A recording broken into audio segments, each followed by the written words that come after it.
I'm here at the Hindu temple south of Sun Prairie, where it's a very special day, Jagannath Rath Yatra. Translation? Well, Rath Yatra is a chariot procession, and it's done in the honor of the deity Lord Jagannath. Now, back in India, this is a very large and perhaps the oldest Hindu celebration, and they build chariots that are 35 feet square. Very impressive. Throughout the years, the celebration has spread throughout the world and even here to Sun Prairie. Now, of course, concessions have to be made chariot size-wise, but not in the celebratory spirit. Indeed, they call it the Festival of India. Now, when I got here, I saw that the mayor, Paul Esser, was in attendance, and I said to myself, well, that's curious. I wonder what he's doing here and what he can tell us about the festival. Well, come on, let's go find out. So this is the Festival of India. And I, of course, don't understand the tradition and the culture behind it, but I do what they tell me to do. So the priest is here, and he will move me along as wherever he wants me to be. But I'm representing the government here, and that's important in the Indian tradition. Well, as I soon found out that before the ceremonial pulling of the chariot can begin, there would be a short service of sorts in the temple. At the service, the priest reads from the ancient Sanskrit text, telling the story of Lord Jagannath and his wish to visit his hometown once a year. They gather there, recite prayers, and make offering to the deity, and ask for blessings for themselves, their family, and their community.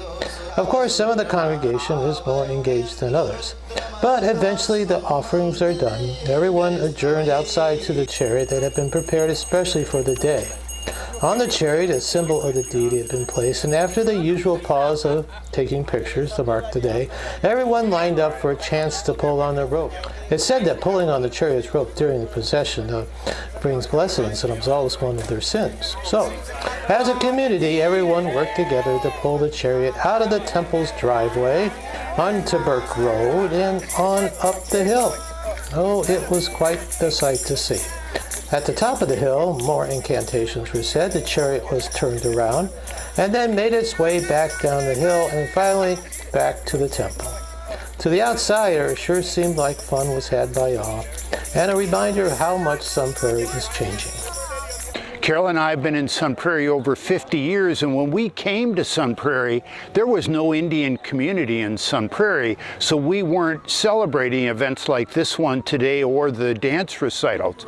But now, 50 years later, that is in our community. So I say to them, their traditions are not part of Sun Prairie's history, but they are part of Sun Prairie's future.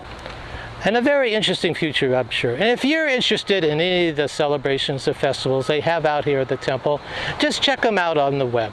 They love to have you. They're very warm and welcoming people. And then maybe next year, you'll get a turn to pull on the rope, which is, I think, something we could all use. Well, this is Sandy Kittner, out and about, reporting for Sun Prairie News.